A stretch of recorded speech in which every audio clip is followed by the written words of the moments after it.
Gamer Feed Radio.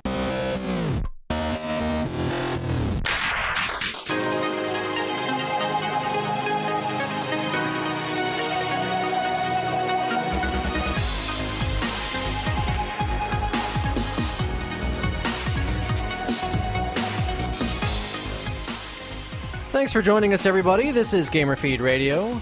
We're a weekly podcast discussing all things video games with particular focus on PlayStation and Nintendo consoles. This is episode 36. Today's feature discussion will be on multiplayer gaming.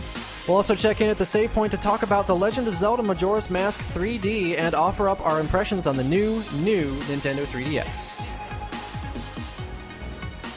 My name is Rob Pugh. I'll be our host. You can add me on PSN where my username is Pugbert. Joining us here today, our master of all things web, Nick Delicave.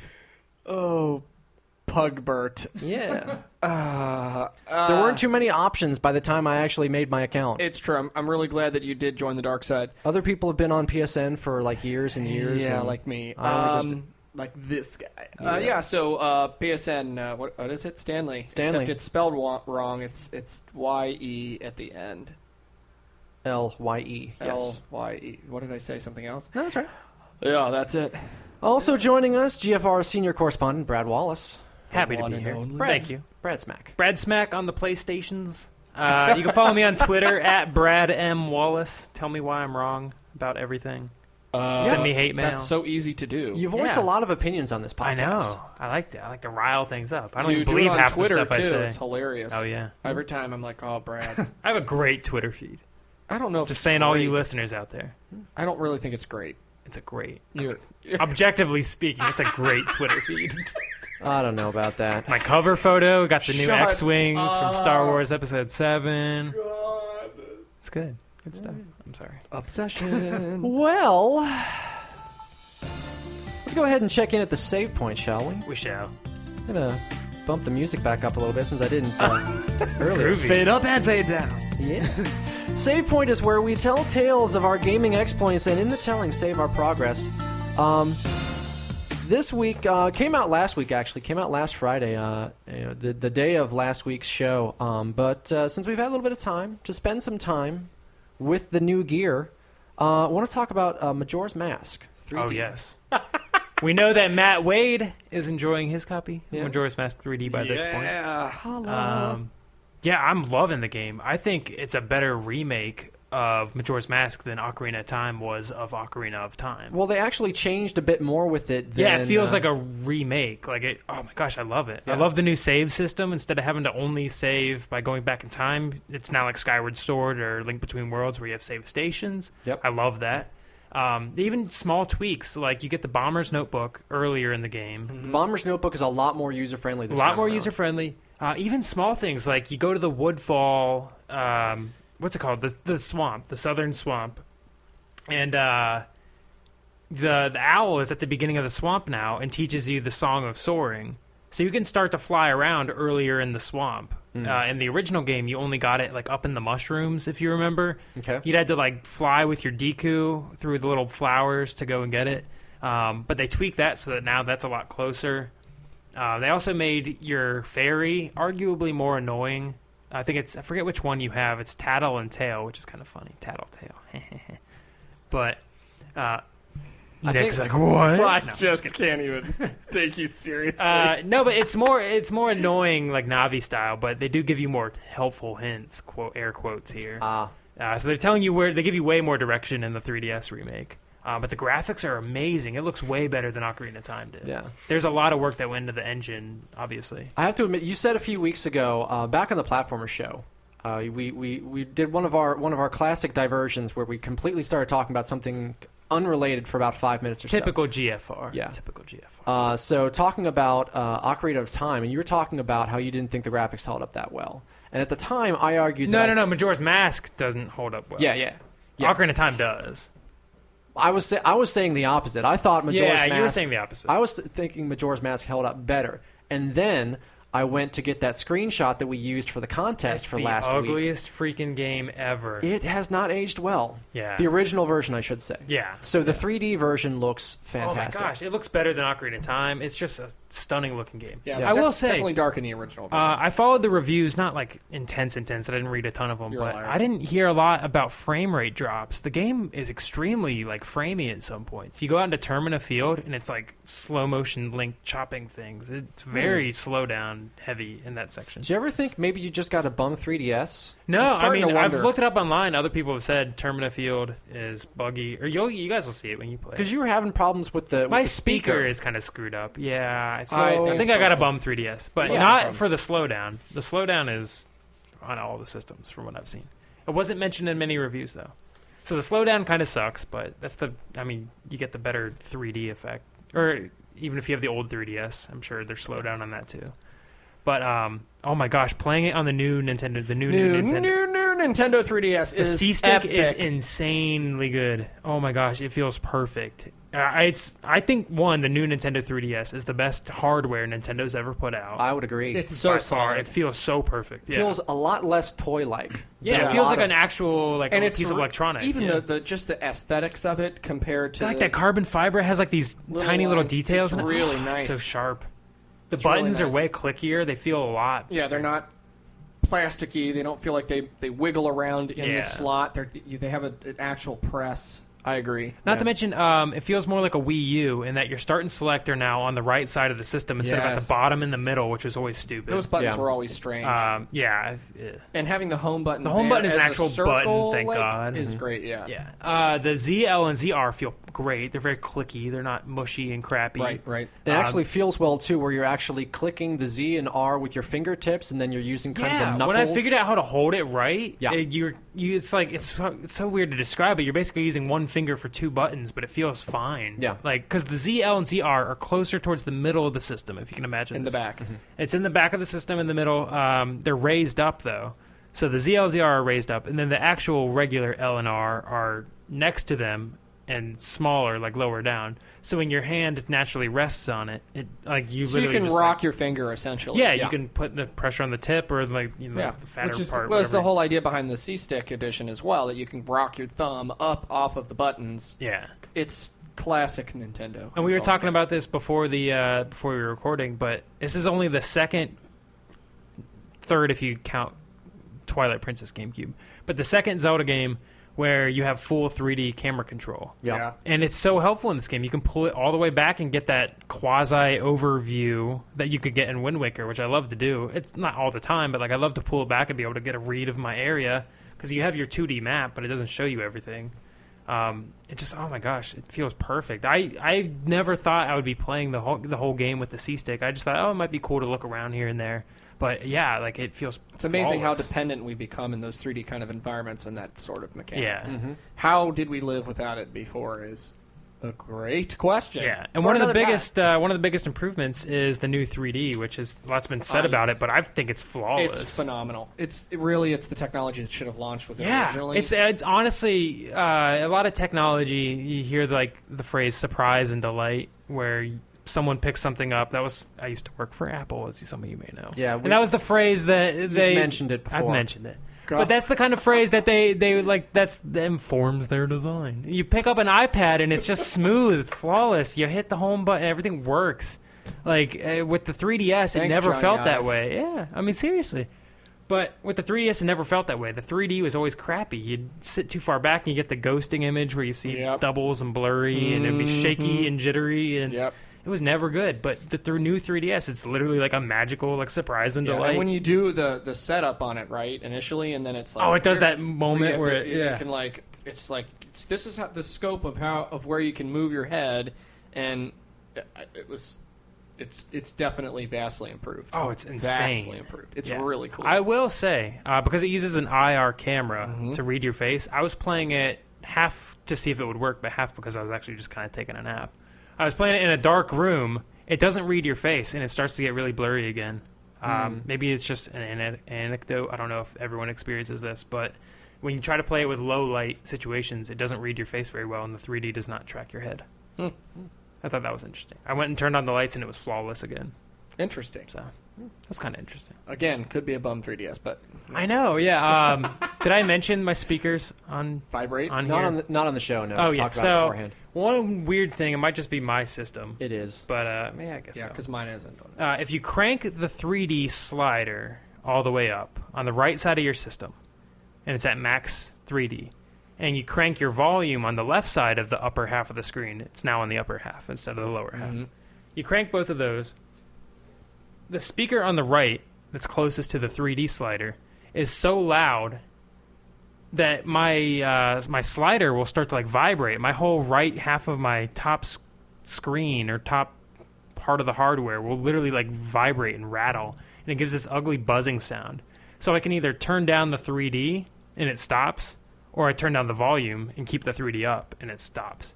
But I can't have both up all the way. Why don't you just wear headphones and resolve the I issue? do. I usually wear headphones when I play 3DS anyways. Yeah. But it's just kind of weird. I've heard, I know the 2DS has a crappy speaker too. So I'm thinking maybe Nintendo's just cutting corners and getting crappy sound systems on their handhelds. But that was something that really is bugging me. So what I've been doing is when I don't use headphones, I play at my volume at like 75% and the 3D all the way up. Yeah. Okay. I haven't had but any I mean, problems, still, but even despite those couple issues, it's the best hardware they've ever put out. Yeah, it's and really I'm good. assuming that mine's just kind of a bum, whatever. Well, you are a bum, so I am a bum. I really want to use the amiibo functionality. I don't have Yeah. a game. I don't have Smash Bros on it, but I would love to get that a try. Wait. And now I'm begging them to what? You don't have Smash Brothers on your 3DS? No. Get He didn't play it. Remember, he said that like 5 times during the Smash Bros. Even show. though I don't remember what happened yesterday. But It's a console game for me. Maybe with the C-Stick. I did play the demo. The first thing I did when I got my new 3DS, I didn't play Majora's Mask. I played the demo for Smash Brothers to see how that felt first. And it works awesome with the C-Stick. I was playing as Mario. yeah, and, so giddy up. Yeah, maybe. Someday. Probably never. Probably Then I don't want to hear you complain about amiibos. True. But, oh my god, if you don't have a 3DS, go out and get it. Now's the time. As much as people complained about there being no smaller one, which I'm not a fan of, I would have gotten the smaller one if they had it.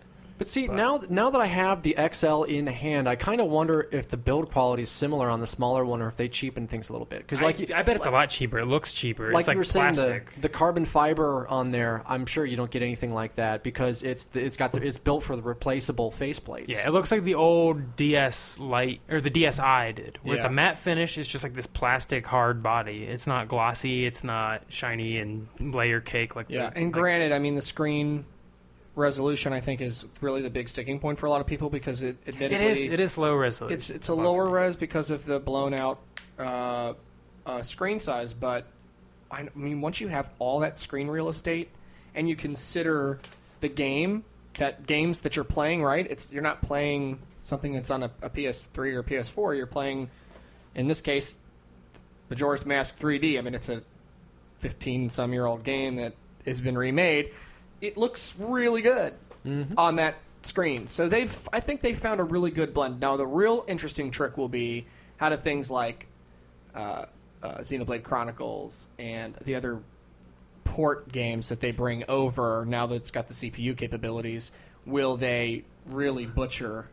What's interesting graphics. is the new 3DS is backwards compatible with all the 3DS games, but it's not backwards compatible in that it doesn't make them run better. It's not like a PC game where you up your Right. PC's processor and the game will work better. It doesn't work like But that. on the things 3DS. do load faster. Yeah, things will load faster, and in games where you previously couldn't multitask, now you can. Yeah, which so is in great. Smash Brothers, you can open up Miiverse, which you weren't able to do in the original. which is great.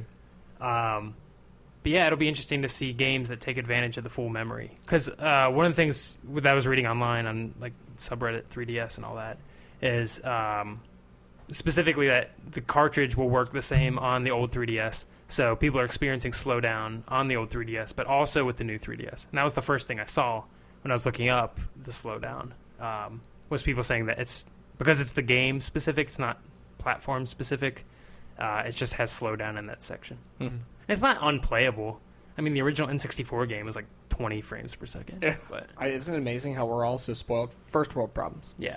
But I am curious to see how things work with Xenoblade because, I mean, yeah, it's a Wii game, but I mean, the Wii was creaking under that thing. I mean, that was a big game for the Wii to handle. Enormous. And I'm curious to see what happens with the 3DS Well, version. they did some graphics comparisons, right? There was I think it was IGN maybe. They did a graphics comparison of the Wii version, and then had the new 3DS. Some of the images for people that have gotten like the starter games, and you can see that it actually, from a character design standpoint, is pretty close. They've just blurred more of the details away. Okay. So it's not as crystal clear, but I mean, you would expect that because it probably can't. Yeah. So they've kind of smoothed the graphics, so to speak, so that it's different. But still, I think that'll be the first big test. I mean, Monster Hunter 4 might be.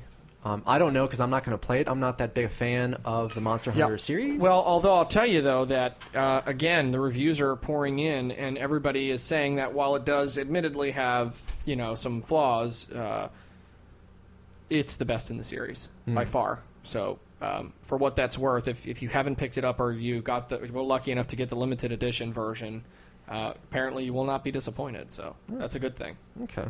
A good thing. Alrighty, let's head into the feature presentation. Oh my god. We're going to talk about multiplayer gaming today. I'm curious to see where this show goes because this is one of the oldest agendas I think I ever wrote for this show.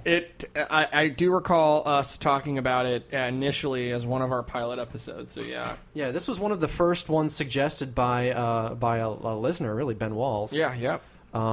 Way back in the day, and it's just been sitting on the shelf forever, and we're finally just now getting around to it. So, which is great. Yeah.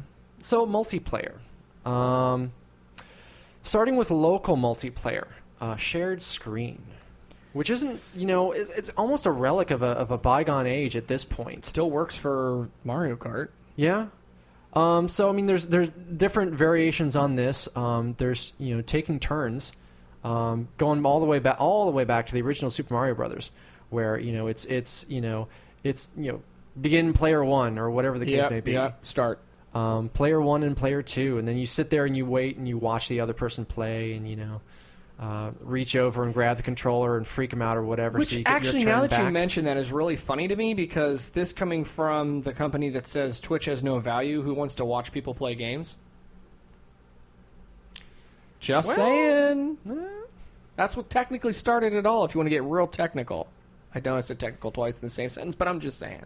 Well, I wonder if their argument wouldn't be that it wasn't necessarily a matter of people wanting to watch the other person play. It's just I don't think so. That's the option they had at the time, was you sit there and you wait while the other person plays, or you play a single-player game. I always enjoy watching other people play, I think because I grew up in that era. Yeah. But I learned by watching other people do it. And I'm one of the kind of people that would be like, oh, I'm not going to go first. You go ahead. Oh, even though it's my system, I'll be nice and let you play first so I could learn all the hard spots or how they got past certain obstacles so I could mimic or do something similar. Because if I could never really, I mean, this is back in the early 80s. I mean, I was a kid. But, really a kid. I would try to emulate what they did because it worked invariably. And if I tried to do it my way, I would have, jumped in the damn hole or hit the turtle shell or whatever. I mean, it's constantly dying everywhere. Didn't realize you could run across that gap. God, shut your face. That damn gap. Although there was a caption that somebody did from the Mario where I think it's World 8, where there's the long jump to the single platform and then another jump, and the caption was things that still scare me every time or something like that. I mean, and the guys presumably our age looking back on that and going, man, that was, you see it and go, I'm going to die.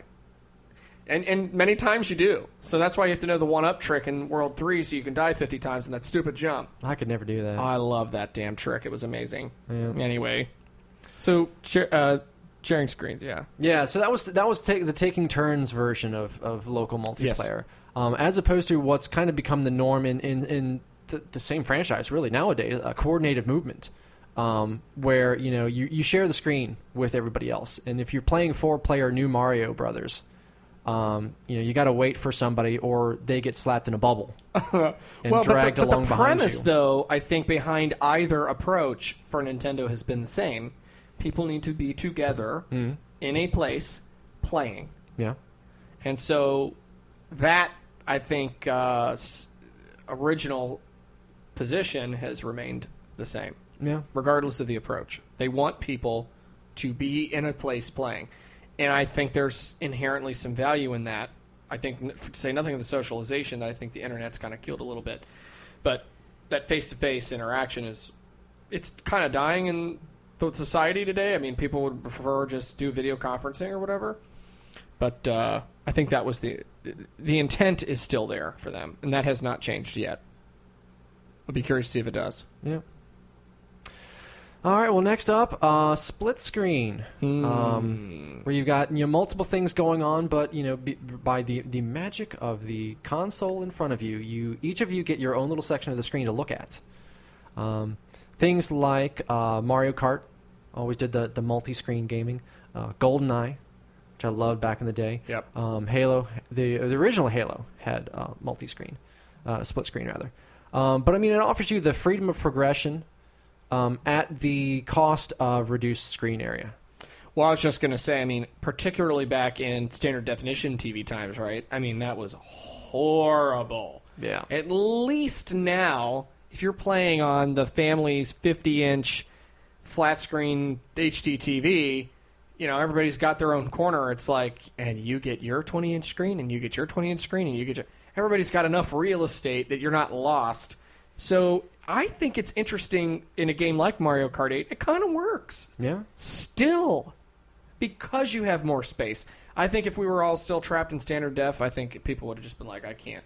I mean, I remember crowding with my friends up against near the TV because you couldn't see in that little square.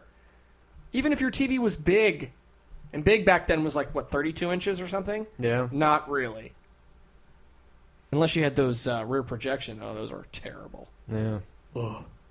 So, of course, the fun with this, now that everybody's got their own little section of the screen, now that everyone's able to run off and do something on their own in a competitive environment, half the fun becomes looking at the other guy's screen to figure out where he is. I think I just said a minute ago that people watch other people's screens. What? Yeah. I know. I mean, that was half the fun in Mario Kart in battle mode is, okay, what color are they in? What section are they in? Yeah, I enjoy smoking you at Mario Kart. Yeah.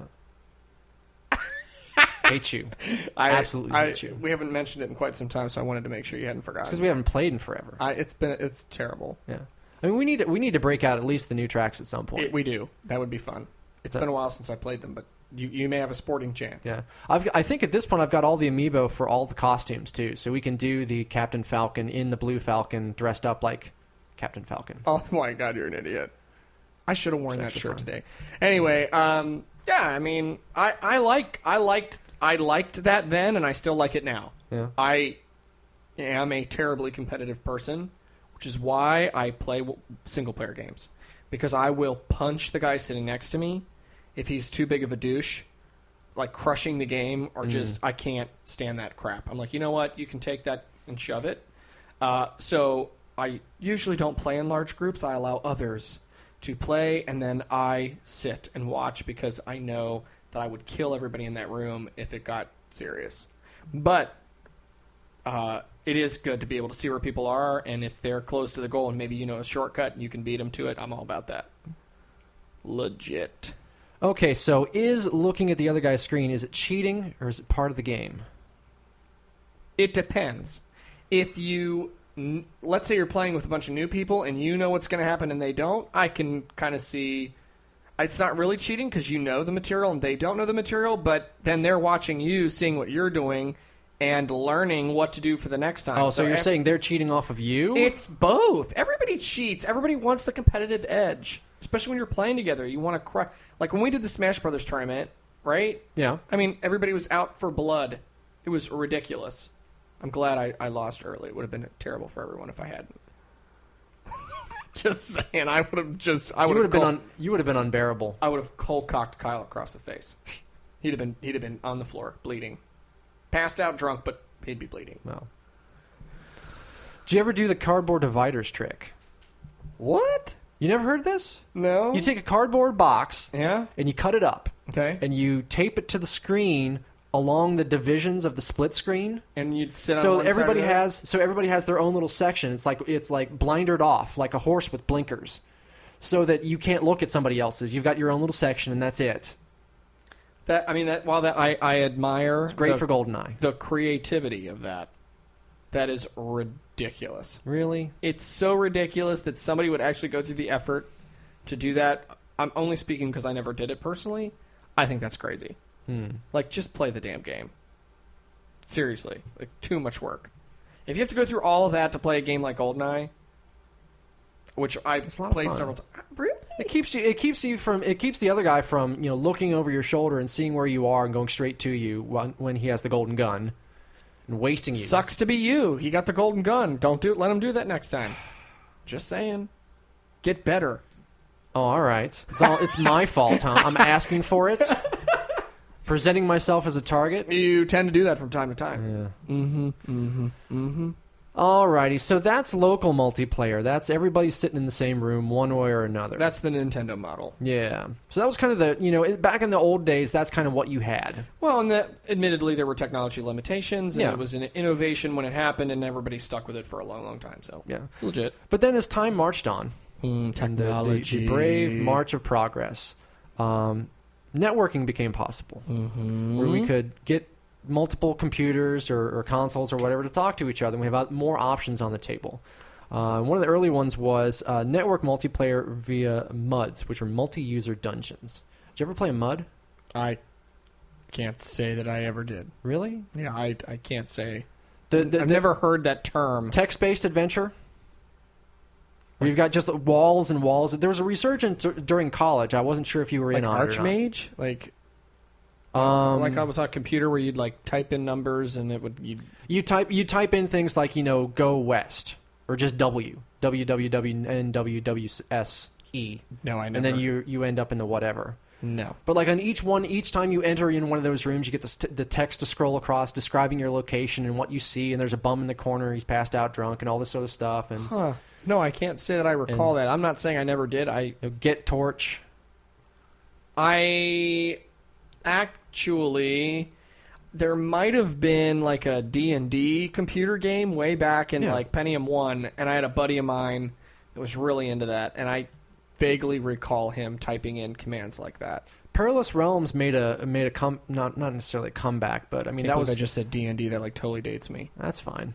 People still play D&D. Well, as I understand, there was a big article the other day about how it's dying off. Yeah, I was about to say 4th edition or 5th edition. But yeah, I saw the article. I haven't played in forever, so I'm not up to date on where things lie. If you were that, DM, dude, you were legit for reals cray. Yeah. You didn't mess with those. Anyway.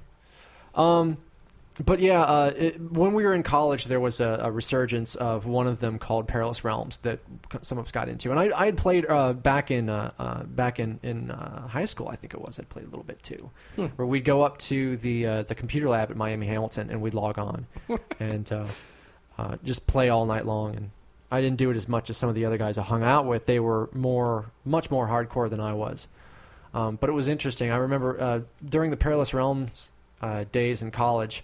I was a little bit nervous getting back into it and all that, and I'm sitting there trying to read through everything and see where I am and what I'm supposed to do and figure out what I'm supposed to do with that bum in the corner. Am I supposed to give him money? I don't know. And do all of that stuff. And, somebody else like comes up to me.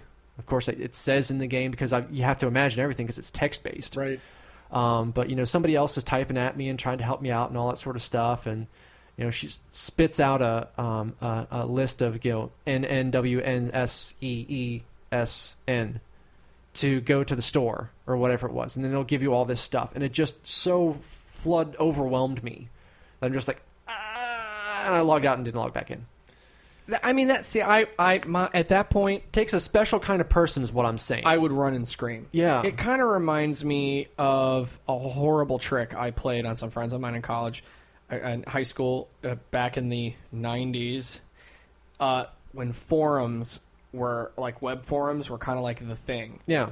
I was with a bunch of friends, and we kind of created like this game world, and everybody was a character, and you like described your character, and then somebody would post a story that either involved you or didn't involve you in like part of the story. So in that way, it's kind of like your text situation. You would literally just say, so and your character are go out in an epic battle with it, and they would make this story, and something invariably would happen.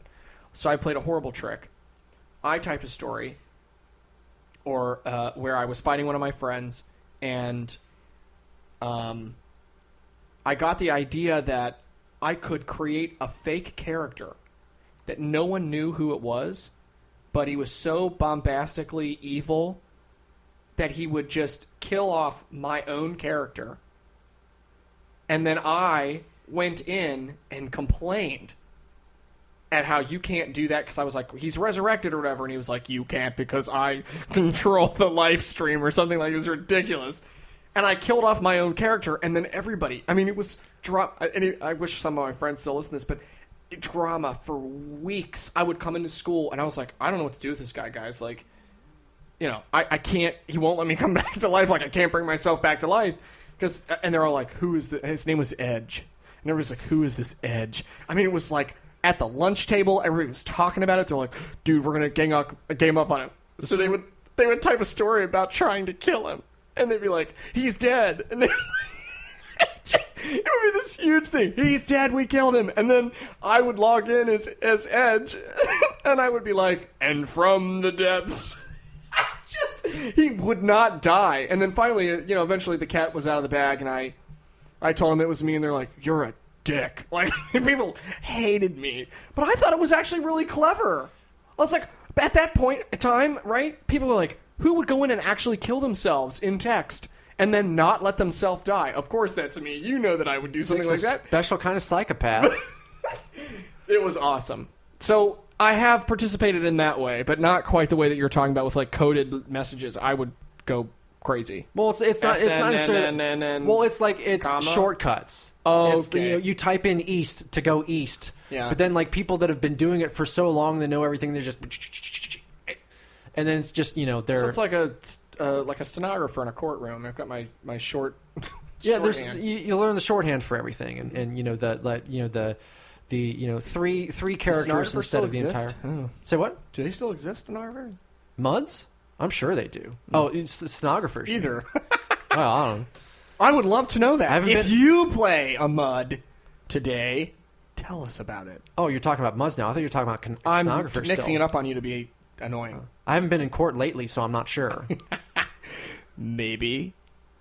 I'm just saying. Anyway. So anyway, text-based RPGs. Good stuff back in the day.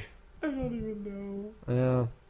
So that was kind of on the computer scene way back in the day, and then once consoles became a thing, well, actually no, this isn't necessarily consoles yet. We're still on PCs talking about LAN parties. Oh yeah, LAN party big time.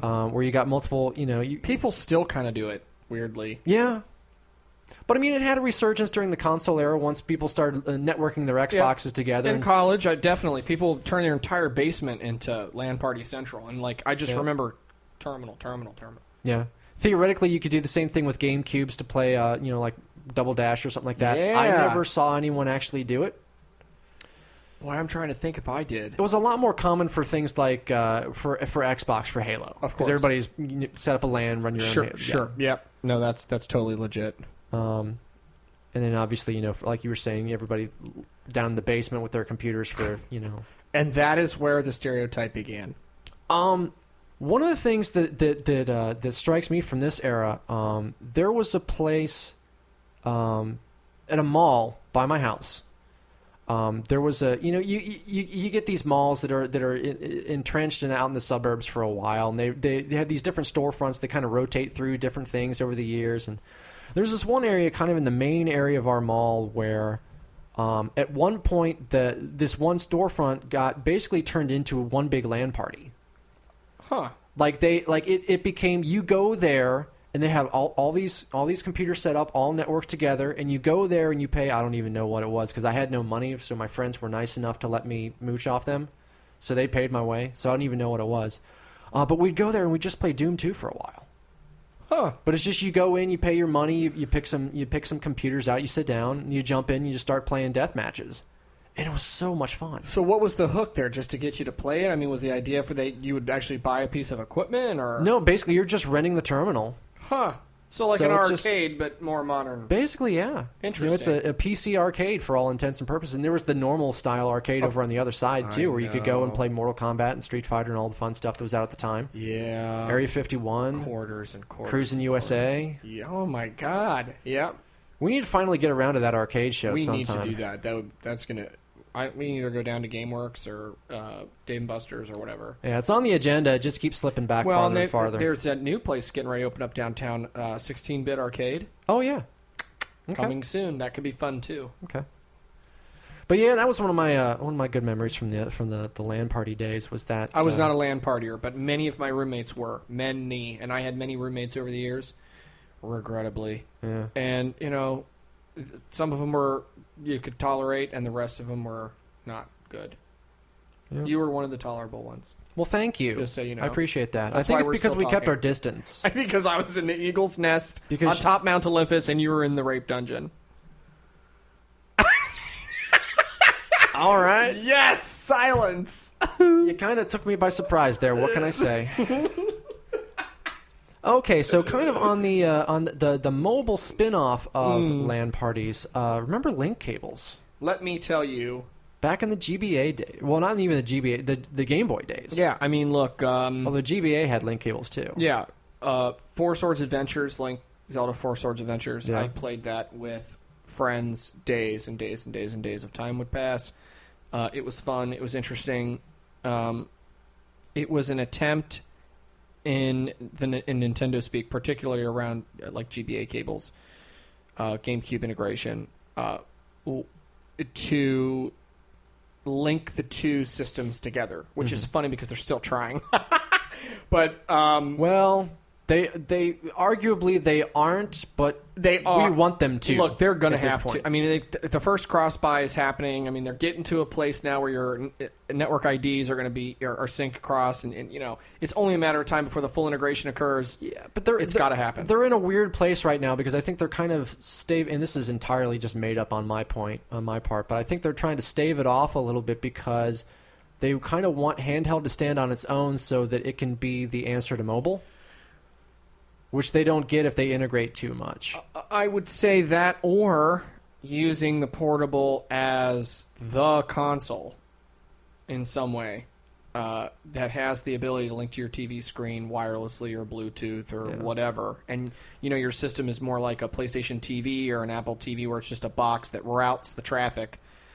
I wonder if they didn't. I mean, because there's been talk about the 3DS being used with the Wii U, and theoretically it's possible with Smash Brothers. We haven't actually tried it ourselves. At least I haven't. I haven't either. That's definitely something we should test. But theoretically it connects, and you can use it as a controller and all that sort of fun stuff. I kind of wonder if that wasn't maybe one of the things that they were working on that just kind of got dropped when they realized that there's so many other things we need to work on also. Well, and maybe that was on the wish list, but it kind of fell off. Well, and it also begs the question, though, was that the original intention all along versus having a separate game? I don't know. If it was the original intention, I think there'd be more evidence of progress than what there is. I think it was maybe something on the list that they wanted to try out that they just never they fell by the wayside because they weren't quite there, and there were too many other things to take care of. I think that's fair. I think the moral of the story is, though, that Nintendo has always dabbled in this particular area, and they've always erred on the side of an extra peripheral, an extra cable, an extra thing that you have to buy. And I don't know what that attachment is to a physical object. But then again, now you look at Amiibo and you're like, duh. I mean, where has this been for 10 years?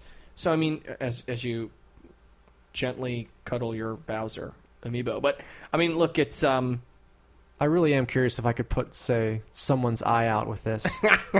I mean, seriously, this is a kid's toy. I mean, this is a sharp, pointy kid's toy. You use that to throw at people. It's true. Exactly. Anyway. No, but I mean, look, it's something that they keep trying to get, and the wireless connectivity with the 3DS for Smash Brothers, I think, is a good natural evolution of what they want. It'll be interesting to see where the future goes with it, because, will there be another generation of Nintendo consoles? The answer is yes. What will it be? That is indeed the question. Yeah. And we'll see. I don't know. Rumor has it that for E3, they just reserved an entire theater for a special announcement. It was all over the Facebook today with images of the supposed theater that will be used, in addition to the Nintendo Direct. So there is a rumor now spiraling rampantly that it will either be gameplay capability with Zelda U, like they'll actually demo it there separately, apart from the Nintendo Direct, or something different altogether. Check it out. It's on the Facebook. I've kind of given up on trying to predict what I think they're going to do. It never ends well for me. All that I know is that of all the stories, the source material is that, they've it's reserved by Nintendo. Yeah. So who knows? Maybe it's a developer thing. Whatever. Anyway, So could be fun. Getting back on topic, we were talking about link cables and connectivity. No pun intended to Zelda. Connectivity between handhelds and, at this point, just handhelds and handhelds. But there was also cable. Yeah, I get it. Okay. I get it. I didn't think it was funny enough to linger on. Okay. Come on. Yeah. God. So, but for anybody that wasn't alive back then or wasn't a gamer yet at that point, just to explain what we're talking about back in the old days with the Game Boy, where everybody has a Game Boy and then they've got one link cable. Yeah. And there's a if you've just got one cable, you can plug directly into somebody else and you can play 2-player multiplayer that way. Or if you bought F1 race, yeah. F1 race, you get the 4-player adapter, which is this weird kind of octopus of cables that comes off it, where there's a way to plug in your standard link cable into it, and then 4 people can link up that way and play that way. Weird. Back in the day, going with the peripheral idea of having to sell you something extra. Which they're notorious. Hell, now if you want to get your new the Nintendo 3DS, you got to buy a charger. If you traded your old one in, good luck. Yeah, well, a Nintendo online store, that's the way to get it. Good luck with that. Yeah. 16 weeks shipping or whatever it is. It's ridiculous. So that was back in the era before wireless, really. Oh, yeah. It was the only way. Yeah. And then in the GBA era, they sort of started to bridge that gap. You still had the link cables, but halfway through you got the wireless adapter. Yeah.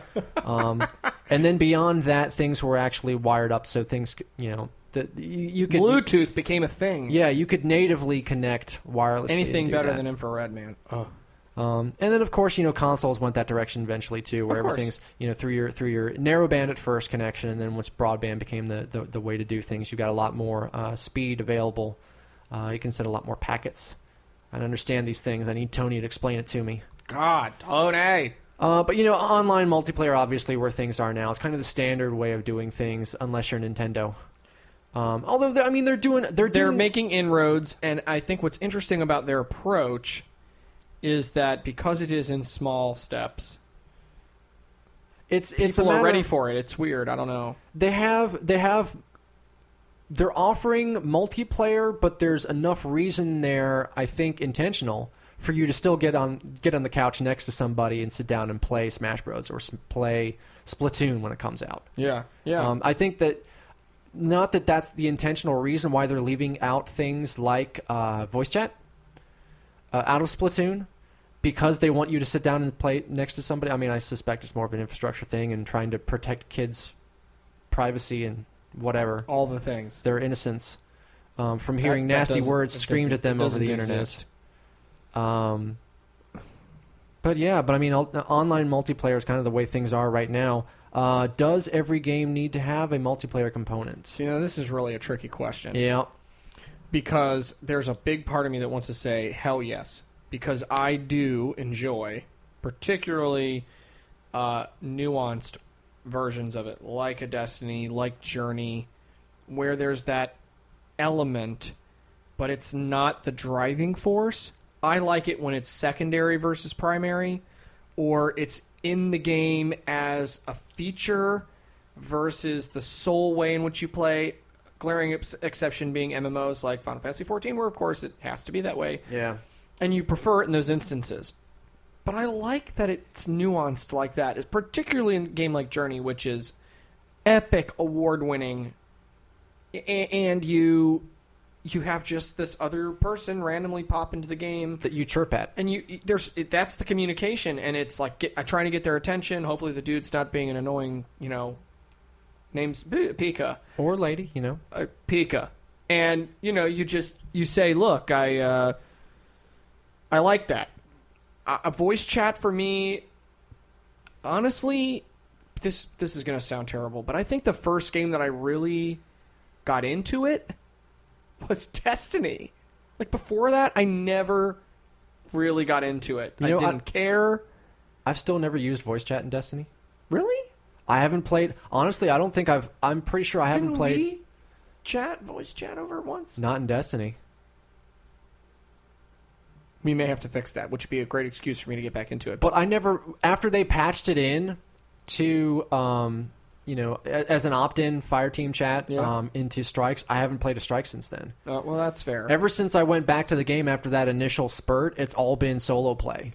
But I mean, that's kind of where I am as a gamer. I don't really like, and this is why I made this my resolution this year, to try to be a more social gamer, because I'm not naturally like that. Yeah. I'm kind of one step removed from you. I'm not. I appreciate things like MMOs for the community aspect. Of course. I don't necessarily need to join up with somebody and play through the same thing that they're doing. I'd much rather move at my own pace, do my own agenda. And I'm like that too. Knock things off my to-do list. But for me, the importance of the multiplayer component comes from being able to talk to somebody about it. Yeah. Because they're living in the same world as me. Having that frame of reference is all I need from it. Yeah. And I would largely, from a preferential standpoint, agree. But I'll tell you, I made some really awesome friends on PSN through Destiny just by picking up a couple of missions on the moon. And, early on when I had grinded myself to like level 22, and some dude's like, I'm level 7, do you want to go do the Skywatch mission 17 times so I can get... Sure, why not? I'll help you kick some butt. And then you talk to these people, and they're nice, and I never had a bad experience. Everyone was presumably pretty respectful, and while it's random, I don't mind it. It's not my dedicated way to play. I'm more like you. Like I said, I'm a one-player guy. I like to lock myself in the basement where I can hide from family and distractions and play on my giant screen whatever I want to play. But generally, I'm not into it like many gamers are. And I think that, a large swath of our audience will largely fall into the category of being the people that like to play multiplayer. And I think that is perfectly valid. But I don't know. I mean, it gets back to that. Should it be a part? Does a game need it? Because a lot of games will add in something just to have something. It feels like. I agree with that. Like, my example is Watch Dogs. It's an open world sandbox game. There's a lot of stuff to do. It's an Ubisoft game. That kind of goes without saying. There's a lot of stuff to do. But then on top of that, they add in this multiplayer component, which was a clever idea. It sounds really good on paper. The fact that people can enter into your game, where you're doing your own thing, you're in a solo experience, and then all of a sudden somebody else comes in. It's an invasion. They're trying to hack you. They're trying to chase you down. Which was very interesting in theory, but then after the first time it happened to me, I'm like, I don't want this right now. I'm trying to do a mission right now. You're in my way. And I get that, and I'm like that too. But I do think there's a generational gap. I think younger gamers are more open, less borders, less structure, less authoritative. It's just a social phenomenon that's occurring, and they very much want to be a part of that. Look, I think that's great. Hell, you look at these people that, and it's interesting because I think there's a pretty good connection there to like LAN parties and stuff. I mean, people who did that are our age now are real heavy into the multiplayer. I've got my Call of Duty and I've got everybody on the headphones and we're all, talking until 3 a.m, screaming at each other, "Go get them!" and all that stuff. That was just never my thing. I'm not saying I don't enjoy it from time to time. I do, but somebody, I think it was brought up several podcasts ago. Somebody was like, "Hey, so, single player games are going to die. Nobody's going to want to do that anymore." I completely disagree with that. I think there will always be a place for it. I think people will. There's always going to be somebody somewhere that doesn't want that kind of game, and so therefore it will always exist. Even if it does become a niche thing and it's not the mainstream like it kind of is still today, whatever. I'll still play it. Yeah. As long as they keep pumping the retro games through some kind of, virtual console for Nintendo or whatever, people will still do it. Solo gameplay experiences are important. They are. Mm-hmm. Absolutely, I agree. So is voice chat a necessity for online gaming? Boy, I'm sure there are a lot of listeners that would say yeah. And I think for them, that's true. For me, it's not. There are very few games that I play with any kind of voice chat capability. I think it depends on the game design, on how much coordination is involved. Like, looking again at Destiny, Final Fantasy 14. It's hard to have those conversations. You got to type a book. Yep. That's where you end up with the shorthands, like in the mods I was talking about earlier. You have no choice. You just get used to communicating as efficiently as you can. Or you're not the expert, right? You're the noob on the run, and everybody else has done it 16 times, and they're explaining to you what to do when you cross the force field to fight the boss, and you're like, do you want me to respond back to you? I don't know. That was very foreign for me. That was really my first foray into it since WoW. And WoW, even when I did play it, I did not play with other people. I was like, I'm doing myself. Forget you guys. Screw you guys. I'm going home. Alrighty. Let's get into asymmetric gameplay just a little bit. Okay.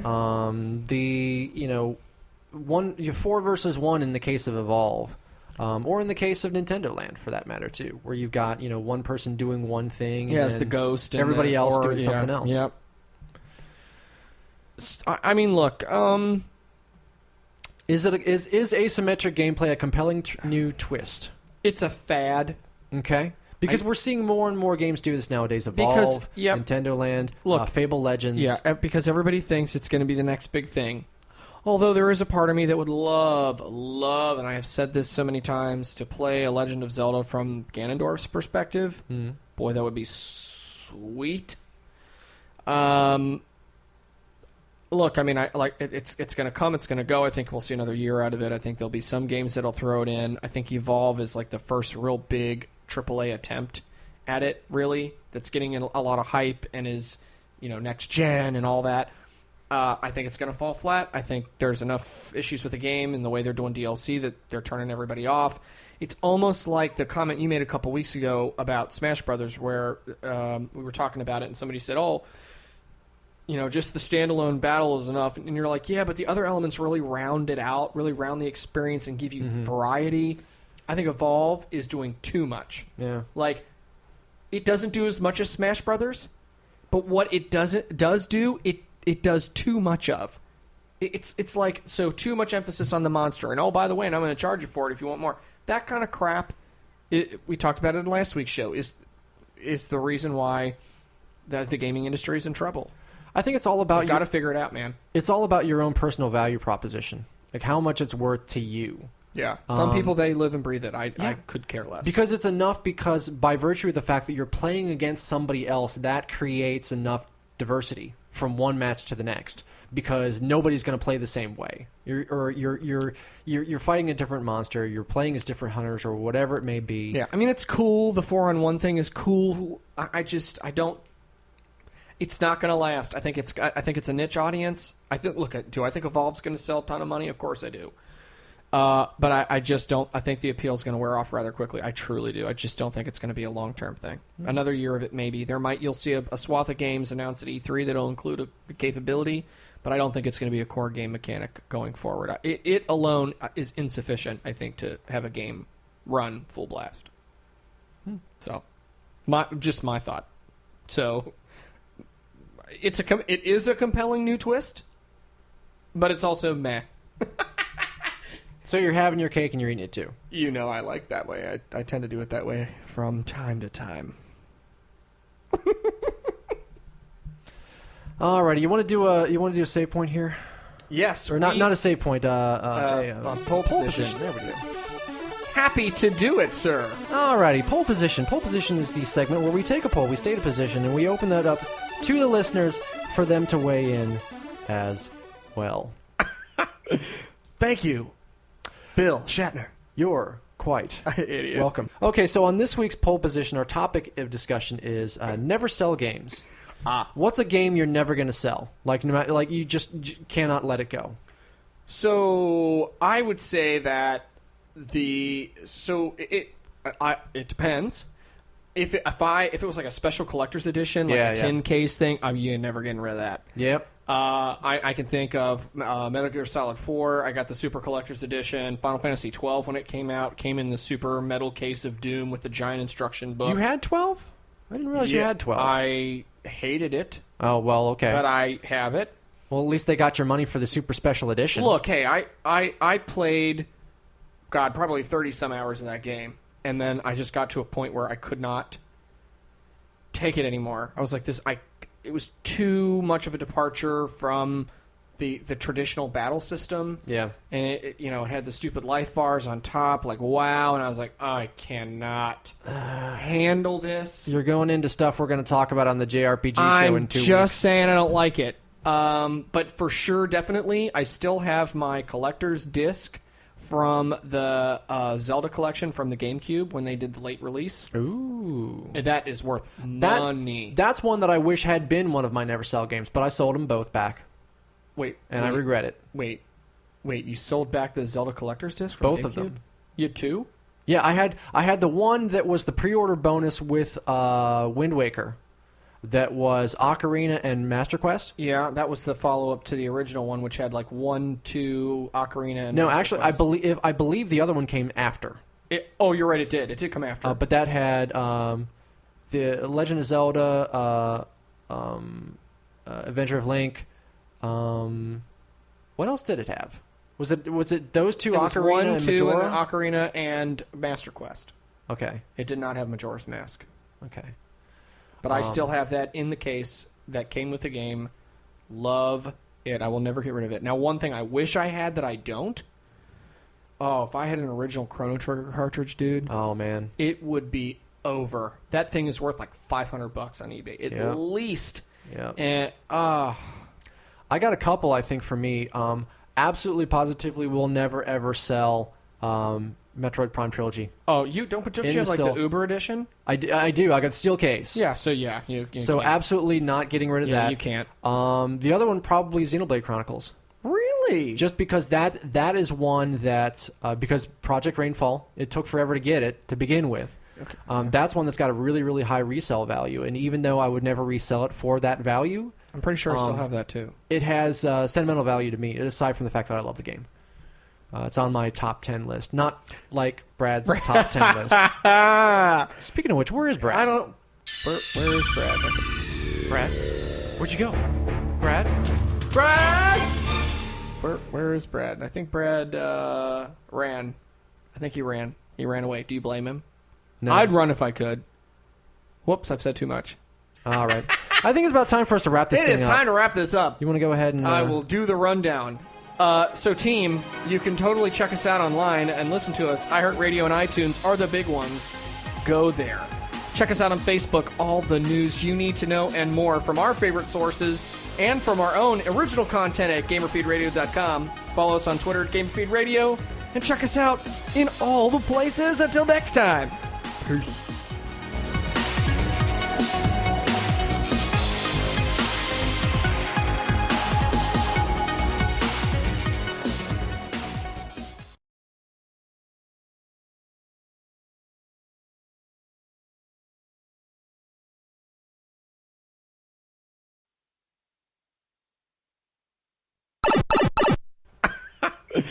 Thank you, Bill Shatner. You're quite idiot. welcome. God. I'm stalling because I'm trying to decide which topic I want to do. Trying to look up at the board here. It's and a good face into the problem mic. to have too much. Well, because I didn't put one on the agenda for this week. So. But that's all right. I mean, I meant to. No, I think that's fine. All right, what are the debate? What's the debate between? I'll help you decide. And we can tease the other one for the next show. Let's go with hidden gems. Hidden gem. Games that maybe weren't like either AAA or got a lot of attention or whatever, but you thought was a very well designed experience. Something you really enjoyed that wasn't like the mainstream huge big thing. That is a really good question. Because I tend to be a sucker for the big stuff. I don't necessarily buy into all the hype, but yeah, I have a tendency to kind of go for the big franchises too myself. So well, that's of course the tendency. But does it have to be like recent, or can it be any ever? Anything. Boy, that's so weird. I don't know. That's hard because it's kind of almost preferential in a way. I don't know. I think I'm going to end up cutting this off the podcast. This is what I get for not planning anything before we sit down to record. Well, I mean, it's obscure enough, right? That I'm like, hidden gem. I mean, what the? How long has it been since I played anything that was that good? Now I feel like flipping through my 3DS to see if I missed anything in my virtual console. You can cut this out. I'm absolutely going to cut all this out. God. I was trying to come up with something. What was the other topic? There's a bunch of them up there. Give me a couple more. Never sell games. What's a game you're never going to sell? Okay. Keep going. That was going to be my next suggestion. Okay, ask it again so it's legit. Wait. Okay. Okay, so on this week's poll position, our topic of discussion is never sell games. What's a game you're never